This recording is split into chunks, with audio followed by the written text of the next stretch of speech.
Chers amis, bonjour. Nous voici à nouveau rassemblés pour une émission qui s'appelle Vitamine B, B comme Bible. Et j'ai le privilège aujourd'hui d'accueillir parmi nous Timothée Paton. Bonjour Timothée. Comment ça va, Sylvain? Bien, et toi? Très bien, très bien. Tu es de passage en Suisse, mais ce n'est pas ton endroit de résidence. Il me fallait de l'oxygène et la Suisse, c'est l'endroit idéal pour regonfler les batteries, les charges. Tu as vécu longtemps en France, mais maintenant tu es missionnaire au Cambodge. Voilà, j'ai quitté la France en 99 et de temps en temps, je reviens de ce côté-ci du monde. Mais mon cœur, ma vie, ma passion, mon avenir, c'est le Cambodge, en Asie du Sud-Est. Voilà. Tu penses qu'en 2013, on a encore besoin de missionnaires? Beaucoup de gens disent, mais c'est plus nécessaire, les gens ont chacun leur religion. Eh bien, quand on pense qu'un tiers de la planète, après 2000 ans de christianisme, un tiers n'a toujours pas entendu le message, l'ABC de l'Évangile. Donc il y a du travail à faire et il y a des régions du monde qui ne connaissent rien encore de ce que nous connaissons en Suisse, en France et en Europe depuis si longtemps. Donc tu vas partager l'Évangile avec les Cambodgiens, c'est ça ton but? Oui, l'Évangile. Cet Évangile. Et c'est un plaisir de travailler parmi des gens qui sont ouverts. C'est un pays qui permet l'Évangile. C'est un peu plus difficile dans les pays autour, comme le Laos, le Vietnam, des pays fermés, on doit faire très attention. Mais le Cambodge est ouvert et les gens, les cœurs sont réceptifs. Quand on sait ce qu'ils ont traversé pendant les années 70 avec le régime, donc les cœurs ont été abîmés, les gens ont tout perdu, quoi. L'un des pires génocides de l'histoire. Donc les gens maintenant respirent parce qu'une bonne nouvelle leur est annoncée. Donc, tu as choisi un passage de l'Écriture, lequel est-il? Oui, alors il y a un passage qui me revient depuis quelques mois et j'arrive pas à l'éviter. Voilà. C'est dans l'Évangile de Marc, chapitre 4 et le verset 35. Alors on va le lire ensemble. On peut même coller 36 et 37. Allons-y. Donc dans Marc 4, Jésus apaise une tempête. Le soir de ce même jour, Jésus dit à ses disciples, « Passons de l'autre côté du lac. » Ils quittèrent donc la foule. Les disciples emmenèrent Jésus dans la barque où il se trouvait encore. D'autres barques étaient près de lui. Et voilà qu'un vent violent se mit à souffler. Les vagues se jetaient dans la barque à tel point que déjà elle se remplissait d'eau. Alors cette histoire, qu'est-ce qu'elle t'inspire? Je rencontre beaucoup de gens, même en Suisse, qui sont sur le bord du lac. Des gens qui sont de ce côté-ci du lac. En plus, on a des lacs en Suisse. Et vous avez des lacs, tout à fait, tout à fait. Et on est tellement bien. Je le disais tout à l'heure, je parlais dans une école biblique, une vue magnifique. Et c'est vrai qu'on a du mal à partir dans un pays en guerre ou dans une région fermée ou dans une région perdue du monde, quand on vit si près du lac. Et Jésus, là, il dit à ses disciples, en gros, il leur dit, « Hey, les gars, la journée est terminée. Je sais qu'il y a encore des malades à guérir, je sais qu'il y a du travail à faire, mais j'ai besoin de vous. Mettez vos pieds dans la barque et on va traverser ensemble. » Donc ton désir, c'est un peu d'appeler les gens comme Jésus l'a fait? Oui, parce que c'est ce que Jésus a fait dans ma vie. En 98, j'étais jeune pasteur dans le nord de la France et j'étais sur ma plage. C'était bien là-bas. Et j'habitais à 5 minutes de l'église, j'avais un petit appart, ma petite voiture. En tant que célibataire, j'avais les petites mamies de l'église qui s'occupaient de moi, qui me cuisinaient la bonne cuisine de France. Donc j'étais bien installé sur ma plage et j'ai senti qu'il y avait un nouveau chapitre qui allait s'ouvrir. Et que, comme dans un livre, c'est dommage quand il n'y a qu'un chapitre. Donc il y en a un tout nouveau qui s'ouvrait. Et j'ai senti que Jésus m'appelait dans la barque à traverser de l'autre côté du globe pour le servir dans un pays que je ne connaissais pas. Tu n'étais pas du tout préparé à ça? Ou c'était quelque chose qui était déjà là? Bon, on a toujours été, mes parents sont missionnaires, donc on a toujours été au contact de la mission, mais jamais j'aurais imaginé quitter la France pour aller traverser le Grand Lac et travailler dans un pays que je ne connaissais pas, une langue que je ne connaissais pas.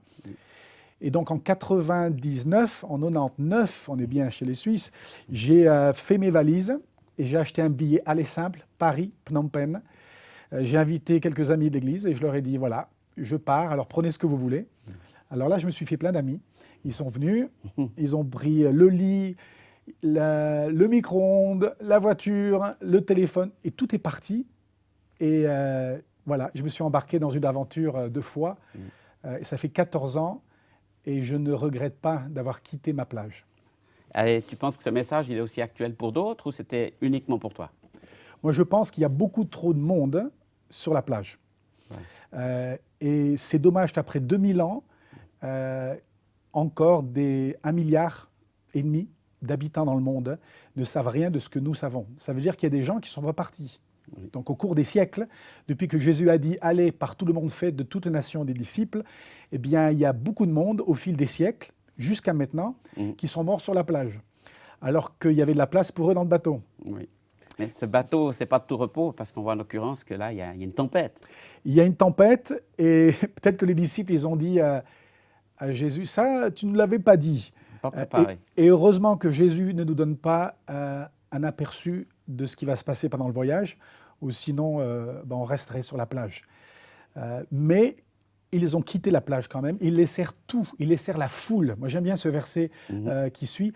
Ils laissèrent la foule derrière eux pour mettre les pieds dans la barque. Et je crois que parfois on a des foules de choses qu'on doit laisser, on doit lâcher prise, des choses qu'on aime, et de dire Dieu a quelque chose même de mieux pour moi. Et peut-être c'est des amis, c'est le confort, c'est peut-être des choses auxquelles on tient. Et Dieu nous dit, laisse cette foule de choses derrière toi. Ce n'est pas des choses mauvaises en soi, C'est ça. mais elles nous empêchent d'aller dans une autre dimension que Dieu nous a préparée. Et aujourd'hui, on vit dans un monde très matérialiste où justement on accumule beaucoup de choses. Alors comment c'est possible de tout lâcher? C'est un peu fou.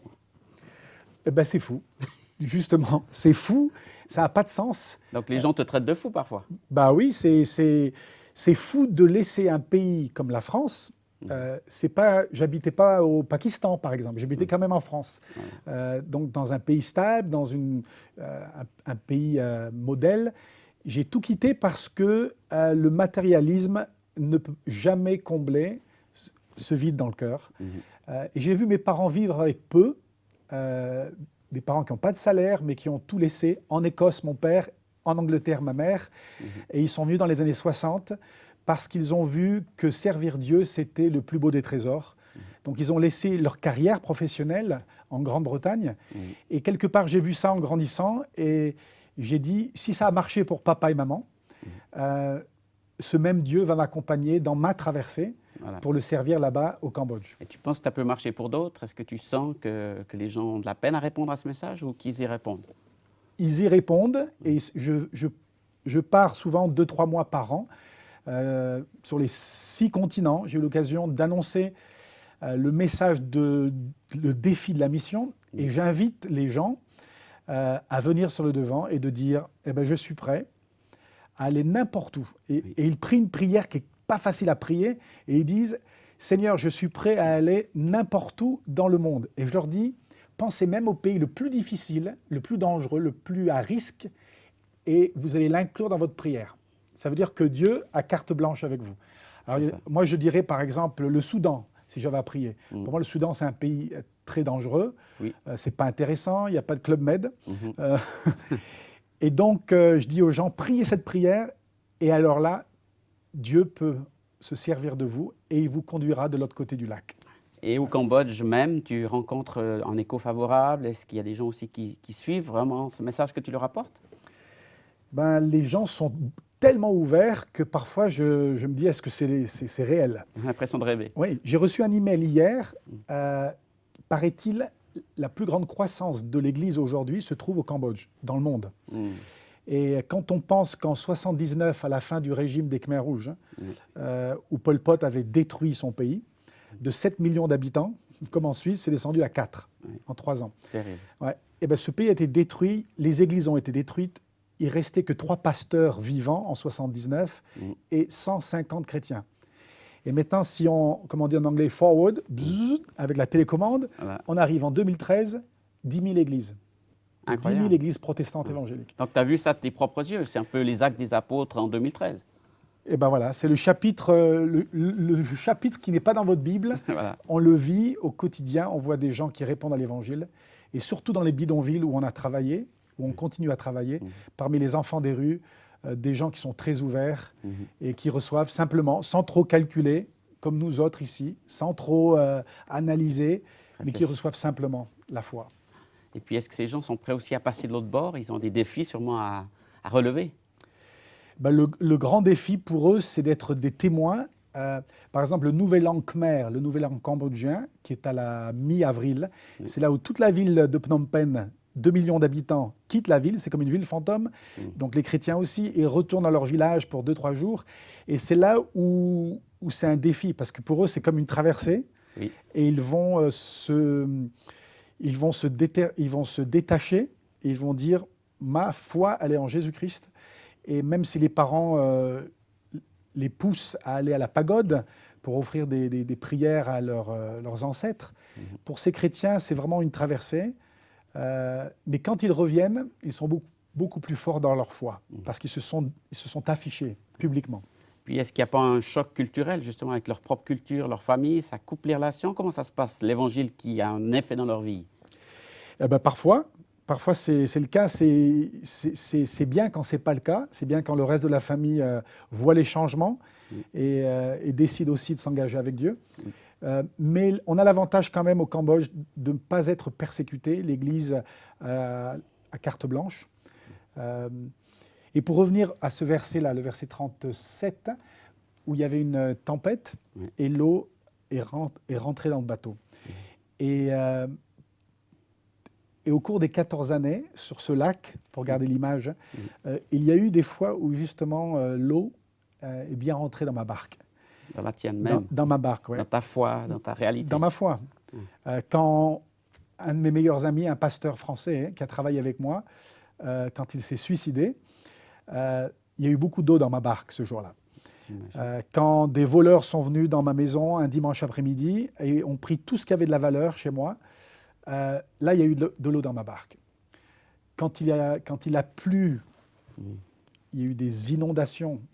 Et quand j'ai vu mes photos de mes albums à photos, parce que c'est ce qu'il y a de plus précieux quand on vit à l'étranger, ce sont les albums à photos.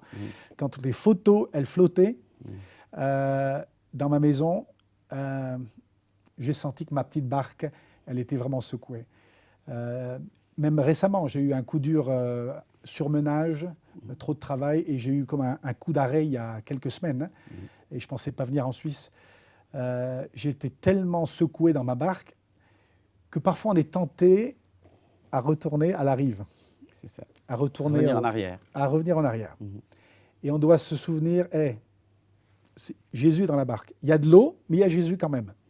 Alors il vaut mieux être avec Jésus au milieu d'une tempête que sur le bord du lac où tout va bien, mais Jésus n'y est pas. C'est ça. Pour toi, Jésus, c'est la priorité, c'est sa présence, c'est quoi? S'il n'y a pas Jésus, on ne quitte pas la plage déjà. C'est ça. Parce que c'est trop risqué, c'est trop dangereux. Ou sinon, on met notre foi en soi et on se dit, la traversée, je vais la faire tout seul. Moi, je veux traverser avec Jésus. Et Jésus a dit à ses disciples, traversons. Il n'a pas dit, vous traversez, et puis je prie pour vous. C'est ça. Bon courage, tout ira bien. Envoyez-moi une carte postale quand vous êtes de l'autre côté. C'est ça. Il a dit, je traverse avec vous. Donc tu as vécu l'assurance que Jésus est avec nous tous les jours, même dans les tempêtes? Même dans les tempêtes. Ma barque, elle n'a pas coulé. Et parfois, je pensais qu'elle allait couler. Et je ne regrette pas le jour où j'ai fait mes valises, que j'ai quitté ma plage. Et j'invite les autres à quitter le confort de leur plage et de ne pas regretter. Merci de nous avoir suivis et on se réjouit de vous retrouver pour une prochaine émission Vitamine B, l'émission où la Bible nous parle, nous encourage et nous conduit. Soyez encouragés et marchez continuellement sur ce chemin.